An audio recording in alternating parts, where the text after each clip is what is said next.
지난 시간에 이야기했던 거 물어봤더니 나도 기억 잘 못하고 졸았어요 해서 짧게만 복습하고 이제 지각 변동으로 들어갈게요. 자, 우리가 이제 지지난 시간에 공부했던 건 이제 우리 한반도를 이루고 있는 암석, 어떤 암석으로 이루어져 있는지 살펴봤고요. 그 다음에 지난 시간에 끝날 때쯤에 이야기했던 건 자, 땅덩이가 이렇게 있으면, 암석이 이렇게 있으면, 지구는 끊임없이 이제 멘틀이 대류하면서 지각이라는 게 움직이잖아요. 땅이 움직이잖아요. 그러면서 얘는 계속해서 힘을 받아. 그러면서 땅의 모양이 당연히 바뀌겠죠. 그래서 직접 땅이 바뀌기도 하지만 한번 이렇게 힘을 받아서 모양이 바뀌고 나면 이게 나중에 지형이 만들어질 때 영향을 미치기도 해요. 대표적으로 얘가 이렇게 휘면 그냥 휘는 게 아니라 암석이라고 하는 건 딱딱하니까 전체적으로는 휘지만 이렇게 이 방향으로 암석이 갈라져서 틈이 많이 생기기도 하거든요. 그래 봐봐. 얘가 이렇게 휘었을 때 이렇게 곡선처럼 휘는 부분은 암석이 막 갈라질 테지만 이렇게 휘면 이 면 부분은 그냥 이렇게 기울어졌을 뿐인 거지 늘어나거나 그런 건 아니죠. 그럼 여기만 갈라진 틈이 막 생겼어. 암석이다 보니까. 그럼 나중에 시간이 지나면 이 부분이 오히려 더 잘 깎여 나가요. 침식이 빨리 일어나요. 그러니까 어쨌든 똑같지 않으면 뭔가 다르면 당연히 땅의 모양이 나중에 서로 다르게 만들어질 수 있다. 그래서 지각이 힘을 받은 건 굉장히 이제 중요해서 이제 그거에 대해서 이번 시간에 공부를 할 건데, 자, 지각이 땅이 암석이 힘을 받으면 그 흔적이 만들어지는데 그 흔적을 지질 구조선이라고 한다. 그리고 지질 구조선에서 중요한 건 방향. 어느 방향으로 흔적이 남아있느냐. 흔적이 만약에 이렇게 세로 방향으로 남아있으면 과거의 힘은 가로 방향에서 작용했다. 그래서 방향을 중요하게 생각하고 외우셔야 돼요. 됐죠? 그렇게만 담아두시고요. 자, 이제 들어갈게요. 자, 중생대 전기. 중생대는 전기, 중기, 후기로만 구분하면 되니까 중생대 전기에 이제 한반도가 큰 힘을 받았었어요. 그때 작용한 힘, 그래서 일어난 지각 변동, 땅이 변한 그런 걸 속림 변동 운동이라고 불러요. 그러니까 학자들이 이름을 붙인 거죠. 자, 외우셔야 돼요. 속림 변동, 대보 조산 운동, 불국사 변동 차례대로 앞글자 따서 송, 대, 불로 이렇게 외우시면 되고요. 어쨌든 중생대 초기에 일어난 지각 변동, 한반도에 작용했던 힘, 그에 의해서 뭔가 일어난 걸 속림 변동이라고 부른다. 됐죠? 학자들이 조사를 해보니까 이때는 주로 한반도 북부 지방에 영향을 미쳤다. 그 흔적도 한반도 북부 지방에 남아있는 거예요. 그런데 이제 아까 말했던 것처럼 그럼 그때 과연 힘은 어느 방향에서 작용했겠느냐. 조사를 해보니까 그때 힘은 대체로 한반도가 이렇게 남북으로 기니까 대체로 이 방향과 이 방향에서 서로 미는 힘이 작용했대요. 그러다 보니까 그 흔적은 어떻게 남아있냐면 이제 대체로 이렇게 남아있거든요. 자, 우리가 이제 방향을 표시할 때 동서남북을 이제 이야기하는데 보세요. 여기 우리 교재에 보면은 동북동이라고 돼 있죠. 동북동은 동쪽하고 북쪽하고 사이쯤 되는데 동쪽에 더 가까운 거죠. 이건 알고 있죠. 그래서 동북동에서 서남서 방향으로 흔적이 남아있다, 만들어졌다. 그러니까 그때는 과거에는 힘이 이렇게 작용했던 거죠. 됐어요? 그래서 이 지질구조선의 방향은 동북동에서 서남서 방향이라고 정확하게 말을 하면 좋은데 방위로 말하면 잘 외워지지도 않고 또 길잖아요. 그래서 한반도 북부에서 이 방향으로 쭉 가보면 뭐가 나오냐면 중국의 요동반도가 나와요. 그러니까 학자들이 중국어로는 야오뚱이거든요. 요동반도가. 그래서 이 지질구조선은 쭉 가면 요동반도가 나온다. 요동반도 방향이다. 그래서 랴오뚱 방향 지질구조선이라고 이름을 붙여놨어요. 됐니? 일단 그렇게 하면 끝. 중생대 초기에는 한반도 북부 지역에 힘이 작용했는데 그 결과 랴오뚱 방향, 동북동에서 서남서 방향으로 지질구조선이 만들어졌다. 그리고 그게 오늘날에도 남아서 현재 우리나라 지형에, 한반도 지형에 영향을 미치고 있다. 그렇게 정리하시면 돼요. 됐니?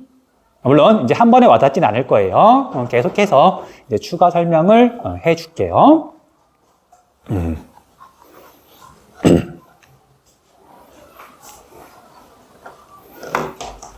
다 끝났어요? 자, 여기서 만들어진 지질구조선 형성이라고 되어 있는데, 이제 잘 들으세요. 자, 이 당시 중생대 초기라 그런다면, 그리고 이제 얘가 한반도라 그럴게요. 그럼 힘이 막 작용했을 때는 남쪽과 북쪽에서 주로 힘이 작용했으니까 얘가 이렇게 막 휘기도 하고 끊어지기도 하고 막 난리가 났었어. 그러면 그 당시에 이렇게 막 산맥 같은 게 만들어졌거든요.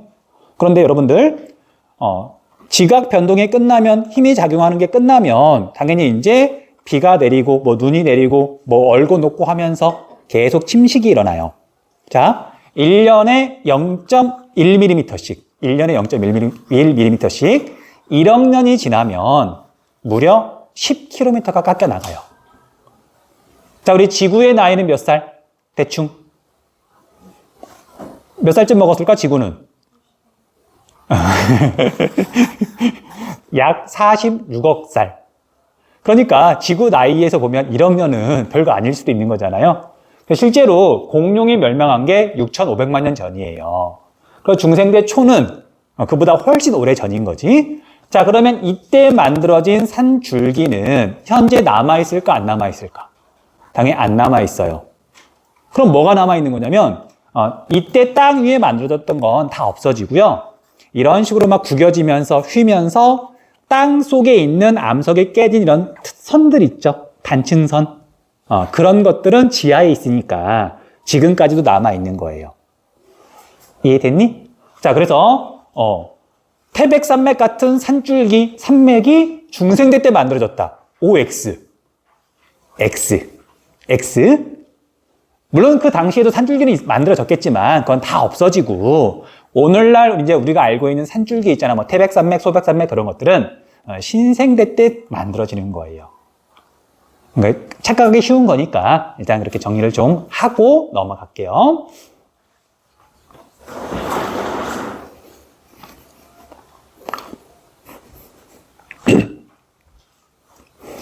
자, 그리고 그 다음 중생대 중기에 대보조산 운동이라는 게 일어났는데, 자, 얘에 대한 강조 표시를 좀 해주세요. 뭐 이유는 중요하니까. 자, 여기 나와 있는 것처럼 매우 격렬했다. 한반도 역사상 가장 격렬했던 지각 변동이래요. 그 학자들이 조사를 해보니까 대보조산 운동 때 한반도에는 히말라야 산맥보다 더 높은 산맥들이 만들어졌다 하더라고요. 하지만 역시 1억 년 이상 시간이 지나면서 이제 다 깎여서 나가고 지금은 남아있지 않지만 당시에 어마어마한 힘이 작용했다 그러더라고요. 그래서 기억해 두시면 되고요. 그 다음에 한반도 전역에 영향을 미쳤는데 주로 중부지방. 그러니까 중부라고도 좀 적어주세요. 그래야 라인 맞춰가지고 나중에 외울 수 있거든요. 외우기 편하거든요. 어쨌든 매우 격렬했고 한반도 거의 전체에 영향을 미쳤다. 그럼 당연히 얘도 힘이 작용했으니까 그 흔적이 남아있겠죠. 그래서 얘의 흔적은 랴오뚱 방향하고는 좀 달라요. 자, 랴오뚱 방향은 아까 이렇게 그렸던 것처럼 동북동에서 서남서 방향, 동북동은 북쪽보다는 동쪽에 좀 더 가까운 거잖아요. 근데 우리 교재에 보면 그 대보수산 운동 결과 북동에서 이제 남서 방향으로 지질 구조선이 만들어졌다고 지금 돼 있잖아요. 그래서 걔는 얘보다는 조금 더 이렇게 더 세워져 있는 거죠. 이 방향에 지질 구조선이 만들어졌다. 그래서 대보수산 운동의 힘의 방향은 얘보다는 송림 변동보다는 조금 더 이렇게 약간 기울어진 이렇게 힘이 작용한 거죠. 그럼 이제 학생들이 물어봐요. 아니 선생님 이 방향이나 그게 그건데 왜 이름을 굳이 구별해서 사람 헷갈리게 만드냐고. 근데 당연하죠. 얘는 중생대 초기, 얘는 중생대 중기. 시기가 다르고 영향을 미친 범위가 다르니까 당연히 구분을 해야지. 쌍둥이도 시간 차이 별로 안 나지만 이름 가지고 당연히 구분하잖아요. 다르니까.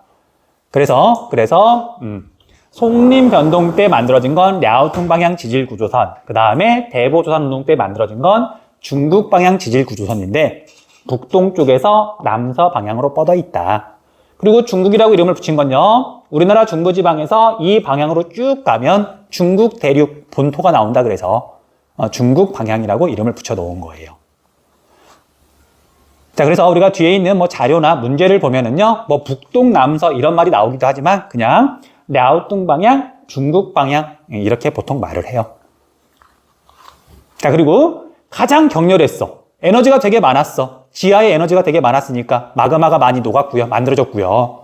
그래서 마그마가 많이 만들어졌어. 얘가 이렇게 관입하다가 식어가지고 어떤 암석이 만들어진다. 화강암이 만들어진다. 자, 그래서 현재 우리나라에 분포하는 화강암은 대부분 이때 만들어져요. 자, 앞에서 여러 번 반복했잖아. 현무암은 주로 신생대. 현재 남아있는 것 중에. 그 다음에 화강암은 중생대. 됐죠? 이렇게 정리하시면 되고요. 그리고 이제 이거 외우시려면 이렇게 외우시면 돼요. 중생대, 중기에, 중부지방을 중심으로 대보조산운동이 일어났는데 그 결과 중국 방향 지질구조선이 만들어졌다. 됐어요? 얘가 중요하니까 이렇게 정리하시고요. 송림변동은 다른 거고 그 다음에 불국사 변동은 또 다른 거다. 얘를 중심으로 이제 비교하면 외우는 게 그렇게 어렵진 않을 거예요. 참고로 이렇게 이제 외우라고 하는 건 이기상 선생님이 하는 방법이거든요. 허락 받고 써먹는 거다. 뭐 신고 같은 거 하지 마세요.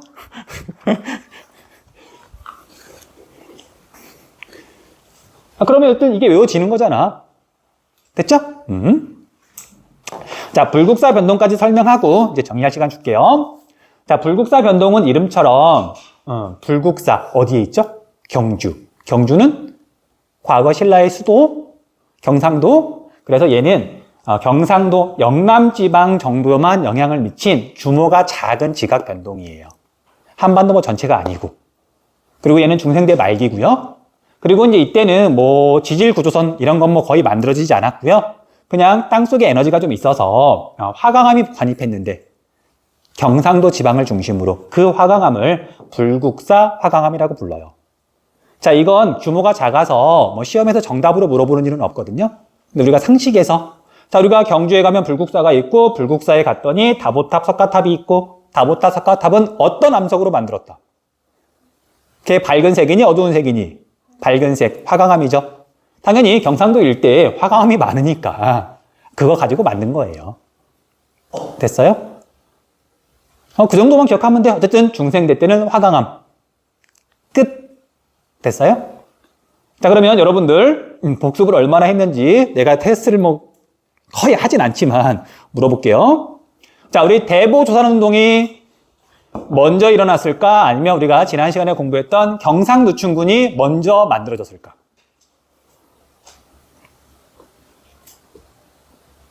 얘들이 뭐 생각하는 표정을 짓는 거긴 한데 페이크인 거 알아요. 아무 생각 안 하고 있지. 자, 이야기했었잖아요. 경상분지, 경상노충군은 나란하게 쌓여있다. 그 이유는 얘가 만들어진 다음에 한 번도 큰 힘을 받지 않았기 때문에. 그런데 대보조산운동은 한반도 전체에 걸쳐서 작용한 격렬했던 지각 변동이다. 얘가 끝난 다음에 경상노충군이 만들어진 거예요. 됐어? 자, 넘어갈게요. 자, 여기까지 정리하시고요.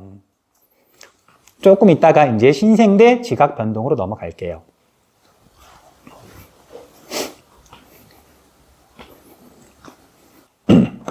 그 다음 신생대 지각 변동으로 넘어갈게요.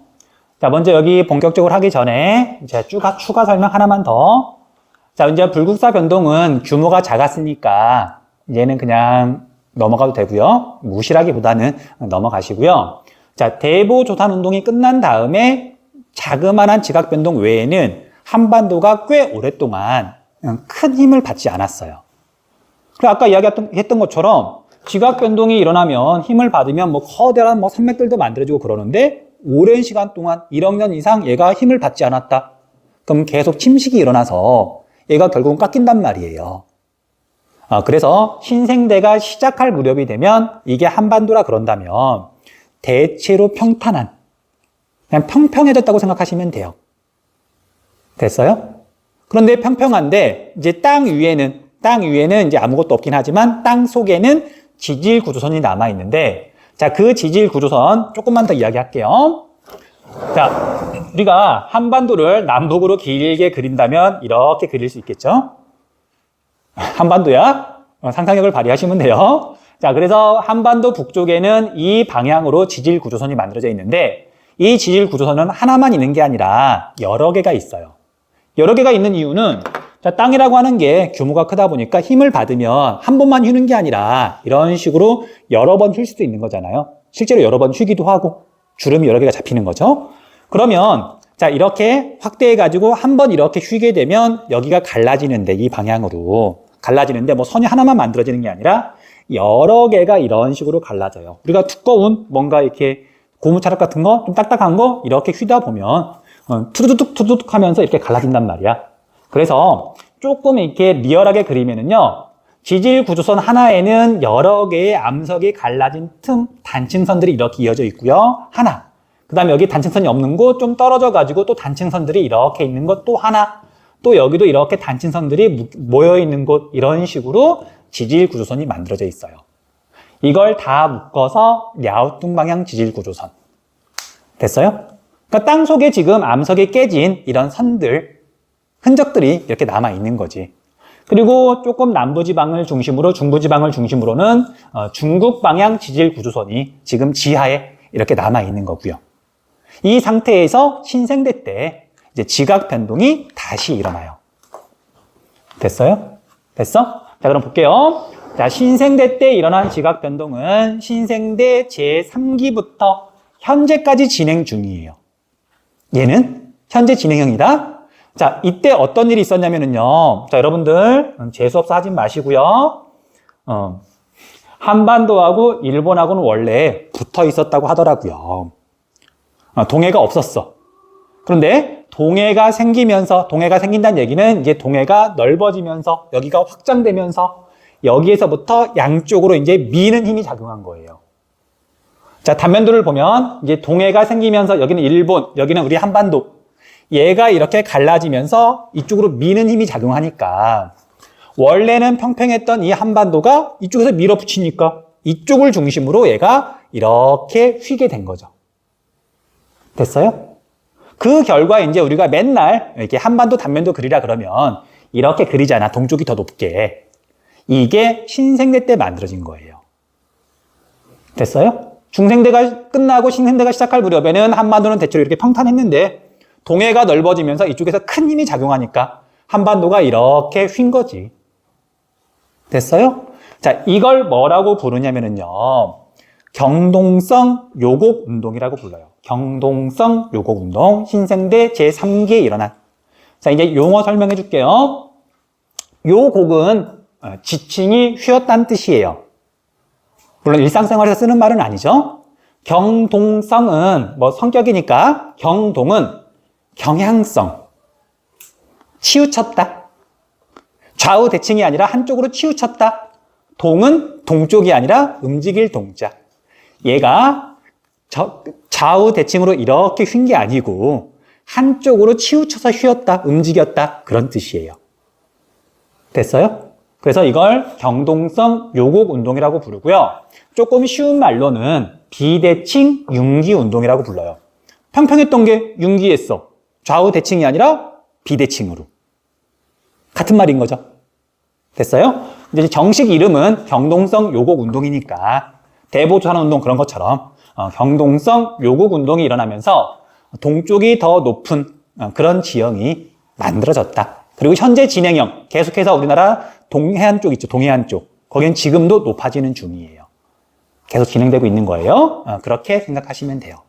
자, 이건 뒤에 가서 다시 한번 정리할 건데, 자, 신생대가 시작할 무렵에는 우리나라에 산줄기가 있었다, 없었다? 없었다. 대체로 평탄했으니까. 그런데 신생대 3기부터 일어난 경동성 요곡 운동 때문에 동해안에 치우쳐가지고 지금 이렇게 휘었잖아요. 자, 이렇게 휘었다는 얘기는 산줄기가 만들어졌다는 얘기잖아. 그리고 오늘날 우리가 알고 있는 높고 험한 산줄기가 이때 만들어져요. 그래서 태백산맥, 함경산맥, 낙림산맥, 소백산맥. 한국지리 처음 시작할 때 외우라고 했던 산맥 몇 개 있죠. 그 산맥들이 바로 경동성 요곡 운동으로 만들어진 거예요. 됐니? 자, 이건 뒤에 바로 다음에 산지 지역 나오니까 그때 다시 한번 정리할게요. 그리고 마지막으로 이제 신생대 때 제3기 말부터 제4기 현재 진행형이에요. 화산 활동이 일어났다. 근데 화산활동은 이때만 일어난 게 아니라 이때도 있었고요. 옛날에도 있었고. 그런데 말했던 것처럼 옛날에 일어난 건 지표면에서 용암이 분출하고 나면 그 다음부터는 깎여 나가니까 옛날에 일어난 건 대부분 없어졌고 비교적 최근에 일어난 화산활동 그 결과 만들어진 화산 지형만 화산 지형이 지금 이렇게 남아있는 거고 우리가 뒤에서 화산 지형 공부할 때 백두산, 제주도, 울릉도, 독도 그 다음에 철원 근처에 있는 철원 일대에 있는 용암 대지까지 나중에 다시 공부를 할 거예요. 그렇게 정리하면 이제 한반도에 있었던 일들 거의 정리가 끝났어요. 자, 여기까지 정리할 시간 충분히 줄 테니까 정리하세요. 혹시 질문 있으면 질문하시고요. 자, 다음으로 넘어가서 기후변화와 지형 발달 부분 또 이야기할게요. 자, 여러분들 기후도 지형에 영향을 되게 많이 미쳐요. 많이 미쳐요. 뭐 좀 극단적으로 자, 우리가 기온이 그렇게 낮지 않을 때는 비가 내리고 물이 흐르면서 하천이잖아. 강이 이렇게 지형을 바꾸게 되는데 주로 우리 하천 같은 경우에는 뭐 예를 들면 자, 이건 뭐 한국지리에서 물어보는 건 아니야. 그냥 이해하기 쉽게 그냥 이렇게 설명만 좀 하는 거예요. 자, 우리가 하천이라고 하는 건 물줄기는 그냥 얘가 물줄기 형태로 이렇게 흘러가면서 얘가 아래쪽을 깎는다고 한번 가정을 해볼게요. 그럼 물이 흐르는 부분은 계속 아래로 깎여 나가고 양옆은 무너져 내리는 거거든요. 여기 양옆은 물이 깎는 게 아니라 물은 여기만은 깎아 내려가는 거고 양옆은 그냥 무너져 내리죠. 그래서 여러분들 우리나라에 있는 산에 가서 보면 계곡이 이렇게 있고요. 양옆은 이런 식으로 V자 모양으로 단면도가 경사가 져 있어요. 이건 하천이 침식을 할 때 만들어지는 계곡이에요. 그런데 우리가 날씨가 추워져가지고 물이 흐르지 않고 이제 눈이 내리고 눈이 얼어서 너무 많이 쌓여서 빙하가 됐어. 빙하가 너무 두껍게 쌓이면 빙하가 서서히 움직이거든요. 빙하라고 하는 놈은 이렇게 졸졸졸졸 흐르는 게 아니라 어마어마한 덩어리가 밀고 내려오거든요. 그 빙하는 골짜기 전체를 가득 채우고서 위에서부터 아래로 밀고 내려와요. 상상을 좀 해봐야 돼? 그럼 어떻게 만들어지냐면요. 일단 덩어리가 크고 무게가 많이 나가다 보니까 아래쪽으로 되게 많이 깎아 내려가는데 골짜기를 가득 채운다 그랬잖아요. 그러면 골짜기의 단면이 이런 식으로 아래쪽으로 깊게 내려가고요. 이런 식으로 빙하가 위에서부터 아래로 이렇게 밀고 내려와요. 그래서 빙하가 만든 골짜기는 골짜기를 이렇게 잘랐을 때 단면이 알파벳 U를 닮은 거고. 그 여러분들 중학교 때부터 피오르 해안, 뭐 리아스 해안 아마 들어본 적 있을 거야. 1학년 통합사회 시간에 배우거든요.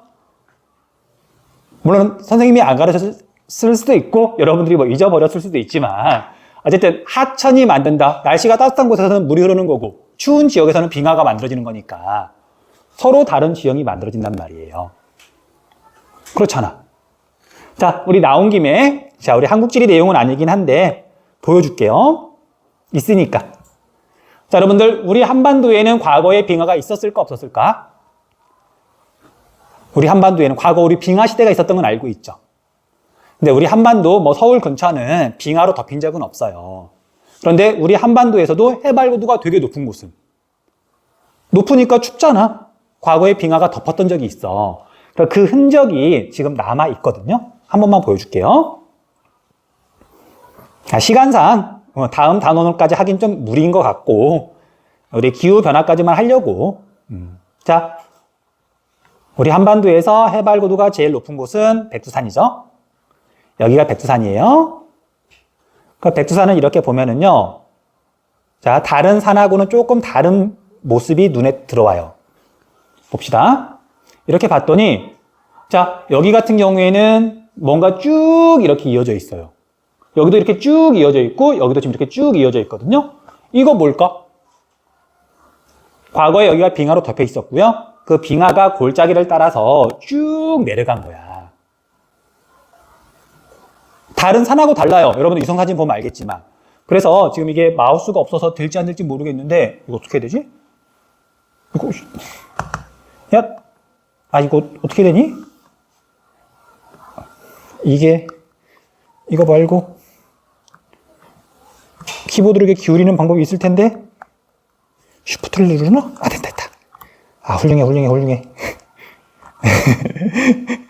그 다음에 이거 트는 건 어떻게 틀지? 아이, 컨트롤 키인가? 알트 키인가? 자, 좀 돌리긴 했는데, 아, 훌륭해, 훌륭해. 아우, 적응력 짱이야.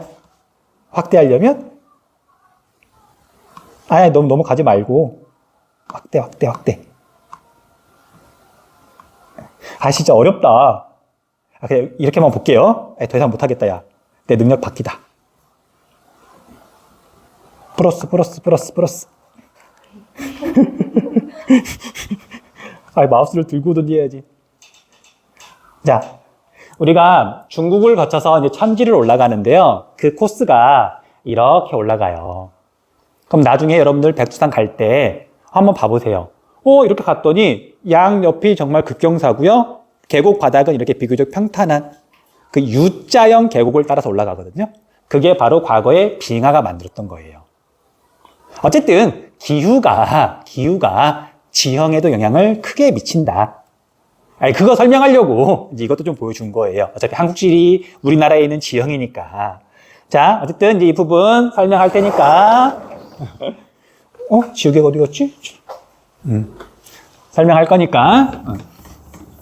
기본적인 용어부터 몇 가지만 설명을 좀 할게요. 자, 여러분들, 우리가 빙하 시대가 있었다는 건 알고 있죠? 그걸 줄여가지고 빙기라고 불러요. 빙기. 얼음 빙자. 됐어요? 그럼 당연히 빙기가 있다는 얘기는 기온이 상대적으로 높았던 시기가 있었다는 말이기도 하잖아요. 추운 시기가 있고 상대적으로 따뜻한 시기가 있고. 자, 그럼 이걸 뭐라고 부르는지 이제 용어 정리를 할 건데, 자, 학자들이 이렇게 조사를 해보니까 지구 역사상 빙하 시대는 정말 많았어요. 너무너무 많았어. 그래서 뭐 고생대, 중생대에 뭐 있었던 건 너무 옛날이고 그때 만들었던 지형은 지금 남아있지 않으니까 무시하시는 거고요. 신생대 제4기에만 꽤 최근에만 4번의 빙기가 있었대요. 4번의 빙하 시대. 지구의 기후는 계속 바뀌거든요. 그래서 그래프를 간단하게 그리면은요, 이렇게 그릴 수 있어요. 자, 여러분들은 나중에 필기하세요. 우리 교재에도 있으니까. 이렇게 하시고요. 이쪽이 현재. 시간 흐름이고요. 이쪽이 과거예요. 과거. 그러니까 시간이 지금 이 방향으로 흐르고 있는 거야. 그리고 이쪽은 기온이라고 이렇게 표시를 해도 되고요. 자, 여러분들 기온이 올라가면 해수면의 높이는 어떻게 될까? 해수면. 바닷물의 높이는 높아지죠. 지구 온난화 때문에 해수면이 상승하고 있잖아. 빙하가 녹으니까. 그래서 이걸 해수면이라고 해도 전혀 상관이 없어요. 마찬가지로 같이 움직이니까. 됐어요? 그리고 이제 실제로는 이제 여기서부터 이렇게 그려야 되는데, 그럼 여기가 잘 안 맞을 수가 있어가지고 그릴 때는 역순으로 그릴게요. 학자들이 조사를 해보니까 지구의 기후가 뭐 이런 식으로 지금 변해왔다 그러더라고요. 이렇게 지금 진행 중인 거예요. 됐니? 자, 그래서 용어를 정리하자면 다른 시기보다 기온이 낮았던 이 시기를 뭐라고 부르냐면 빙기라고 불러요. 빙기. 자, 그런데 빙기는 여러 번 되풀이가 됐는데, 그런데 우리가 미래의 일은 알 수가 없는 거잖아. 어떻게 될지. 뭐 이렇게 됐다 그래서 앞으로 이렇게 된다는 보장은 없거든. 자, 그래서 마지막 빙기를 뭐라고 부르냐면요, 최종 빙기라고 불러요. 얘만 당연히 좀 다른 거죠. 최종 빙기고, 사실 우리한테 중요한 건 과거의 빙기도 물론 영향을 미치긴 했지만 이때가 가장 흔적이 많이 남아있겠죠. 자, 아무튼 그래서 빙기라는 게 있었다라고만 알고 있으시면 돼요. 자, 그러면 빙기와 빙기의 이 사이 부분은, 이 시기는 기온이 상대적으로 높았던 거죠. 이 시기를 뭐라고 부를까? 사이 간자, 인간할 때 간자, 그 말을 써서 이 시기를 간빙기라고 불러요. 얘도 간빙기고 얘도 간빙기예요. 됐니? 자, 그런데 오늘날은 뭐라고 부를까? 앞으로 얘가 기후가 어떻게 바뀔지 모른다 그랬잖아. 자, 최종 빙기보다 기온이 분명히 올라갔어요. 근데 앞으로 어떻게 될지 몰라. 그러니까 간빙기란 말을 쓸 수 없는 거고, 빙기 다음이다. 후빙기라고 적어요. 후빙기. 그래서 우리가 후빙기, 간빙기는 거의 같은 거야. 기온이 높은 시기. 그 다음에 빙기, 최종 빙기는 기온이 낮은 시기. 그렇게 정리하시면 돼요. 자, 참고로 학자들이 조사를 해보니까 최종 빙계하고 오늘날 후빙계하고 이렇게 비교를 해보면 온도는 대략 8도 정도 차이가 났대요. 지구 전체적으로. 8도면 많이 큰 거야. 자, 5도면 약간 쌀쌀한데 영하 3도면 얼음이 얼잖아요. 20도면 사람이 생활하기 좋은데 28도면 짜증이 나죠? 그래서 8도면 정말 생명체한테는 너무너무 큰 온도 차이인 거고 지형에도 되게 큰 영향을 미쳐요. 자, 이렇게 정리하시면 되고요. 그 다음 우리 교재에 보면 최종 빙계하고 지금하고 이렇게 비교를 하면 해수면은 무려 120m 정도가 올라갔다. 자, 이제 어쨌든 이렇게 시간이 지나오는데 마지막 빙기는 대략 2만 년 전쯤에 끝나서 기온이 쭉 올라가다가 뭐 계속 올라가는 건 아니고요. 대략 한 6,000년 전부터는 오늘날이랑 거의 해수면이 비슷해졌다 그러더라고요. 그래서 여기가 최종 빙기, 여기가 후빙기. 시험 문제에서는 가, 나 해서 두 시기의 특징을 물어봐요. 자, 그러면 빙기랑 최종 빙기랑 후빙기랑 오늘날이랑 뭐가 다른지 특징 정리할게요. 자, 먼저 해수면은 제일 쉬우니까 기온이 올라가면 해수면은 상승한다. 지구온난화 생각하면 되죠? 그래서 후빙기 때는 해수면이 상승하고요. 빙기 때는 해수면이 하강한다. 대략 100m 정도니까 100에서 120m. 아파트로 치면 뭐 30층에서 거의 40m 정도 해수면이 바뀌는 거예요. 그럼 만약에 지금보다 해수면이 100m 이상 올라가잖아요. 자, 우리가 지금 있는 여기는 물에 잠길까 안 잠길까? 여기까지 물에 잠겨요. 여기 해발고도가 100m가 안 돼. 그러니까 100m가 상승하면 여기도 바닷물에 잠기는 거예요. 그러니까 100m면 사실은 엄청나. 많은 육지가 물에 잠겨요. 아무튼, 그리고, 자, 우리 침식 기준면에다가 우리 강조 표시 좀 할게요. 침식 기준면. 학생들이, 어려운 개념은 아닌데, 뭐, 물론 내가 설명을 이게 좀 더 잘하면 좋을 텐데, 뭐 좀 부족한 게 제일 크겠죠? 좀 어려워 하더라고요. 자, 정확하게 설명할게요. 자, 우리 침식은 침식, 운반, 퇴적, 얘네들이 세트야. 침식에 상대되는 개념은 퇴적이죠. 깎인다, 쌓인다. 그런데 그게 대체로 어떤 면을 경계로, 면을 경계로 여기보다 해발고도가 높은 곳에서는 침식이 주로 일어나고요. 꼭 침식만 일어나는 건 아니지만. 그 다음에 어떤 면을 기준으로 이보다 낮은 곳에서는 퇴적이 주로 일어나더란 말이죠. 그 기준이 되는 이 면을 침식 기준면이라고 불러요. 정확히는 침식과 퇴적의 경계가 되는 기준면인 거지. 됐니? 자, 그러면 자, 여기서 말하는 침식은 주로 하천 침식을 말하는 거거든요. 자, 그래서 우리가 물이라고 하는 건 산이 이렇게 있고 이렇게 가서 결국 바다에까지 이렇게 도착하게 되는데, 자, 비가 내리고 하천물이 이렇게 흐르면서 침식, 운반, 여기 가서 퇴적이죠. 그러면 침식과 퇴적의 기준이 되는, 경계가 되는 면은 보통 어디를 말하는 거냐면 여기를 말하는 거예요. 그래서 대부분의 하천은 바다까지 흘러가니까 이 해수면이 바다로 흘러가는 하천의 침식 기준면이 되는 거예요. 침식 기준면이. 자, 그런데 정확히는 여기가 집합관계예요. 집합관계. 해수면은 바다로 흘러가는 하천의 침식 기준면이 되는데 어떤 하천들은 얘가 이렇게 흐르다가 저수지로 흘러가는 경우도 있어요. 육지에 호수 있으니까. 그러면 이 하천의 침식 기준면은 해수면이 아니라 이 호수의 수면이 이 하천의 침식 기준면이 되겠죠. 정확히는 그런 의미야.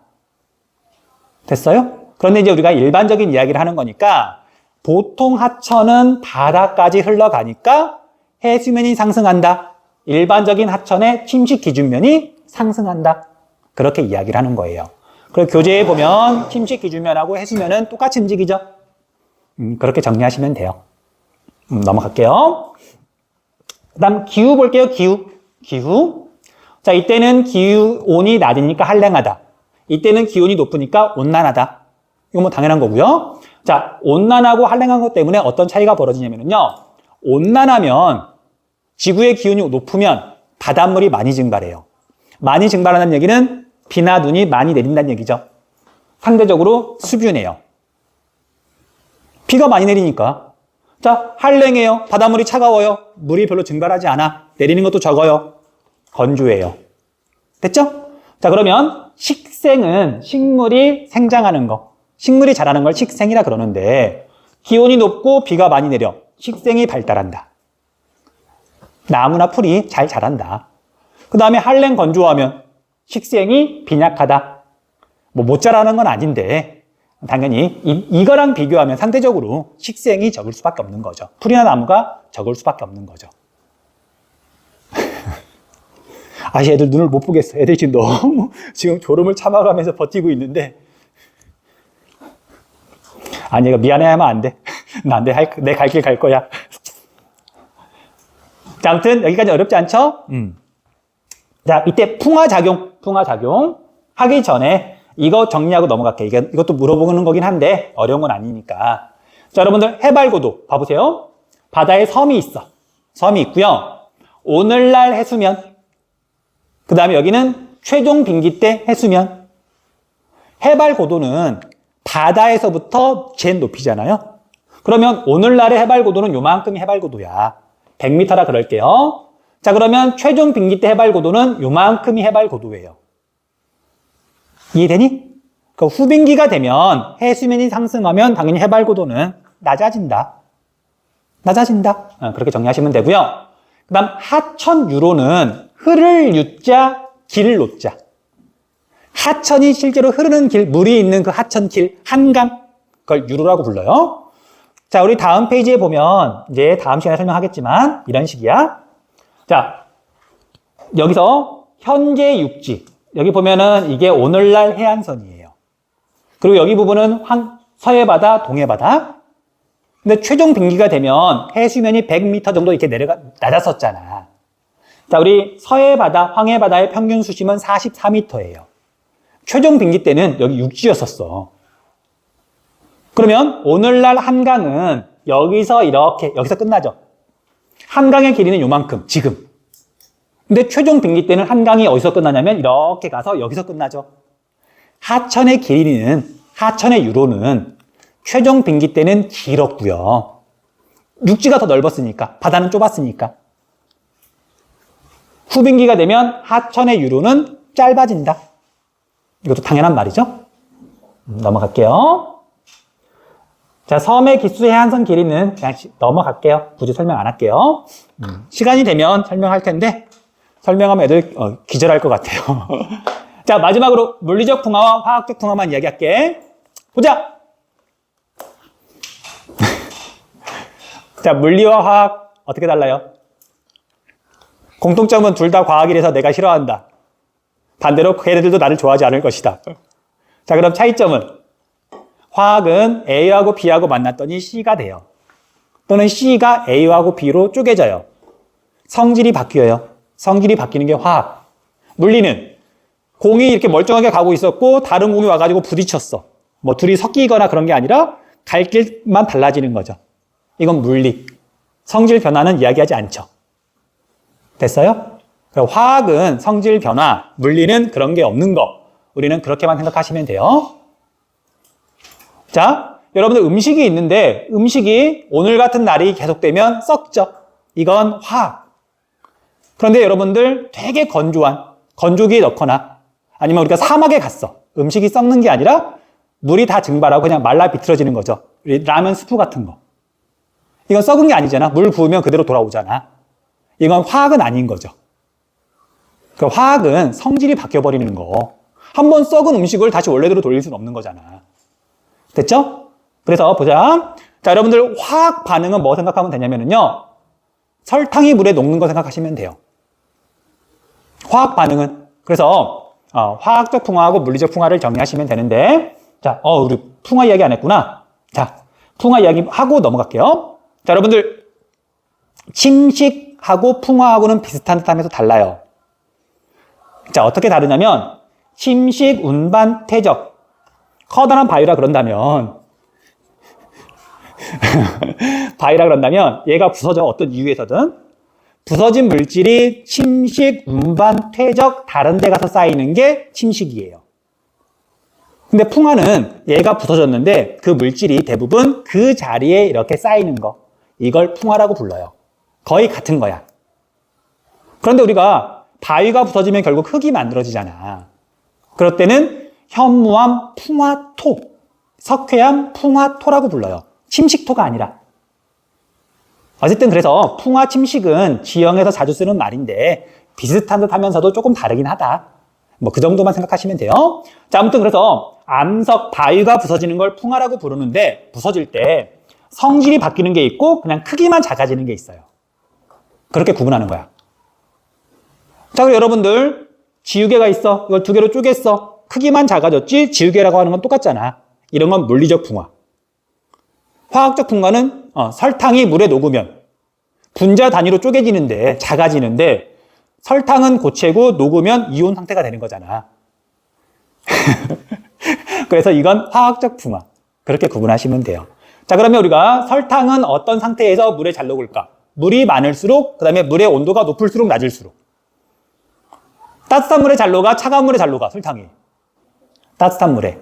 그래서 기온이 높고 물이 많을수록 화학적 풍화작용이 상대적으로 잘 일어나는 거고요. 그 다음에 온도가 낮으면 냉장고 안에서는 음식 잘 안 썩잖아. 또 건조하면 음식 잘 안 썩는단 말이야. 그래서 한랭 건조하면 얘가 잘 안 일어나니까 물리적 풍화가 더 활발하게 일어난다. 상대적인 개념이니까. 어느 하나만 일어나는 게 아니라 상대적으로 뭐가 더 잘 일어나느냐. 그렇게 정리하는 거예요. 자, 아무튼 여기까지 해서 오늘 수업 마칠게요. 자, 진심으로 하는 말인데 고생했습니다. 오늘 같은 날은 그냥 깨어있는 것만으로도 너무 힘들어. 고생했어요.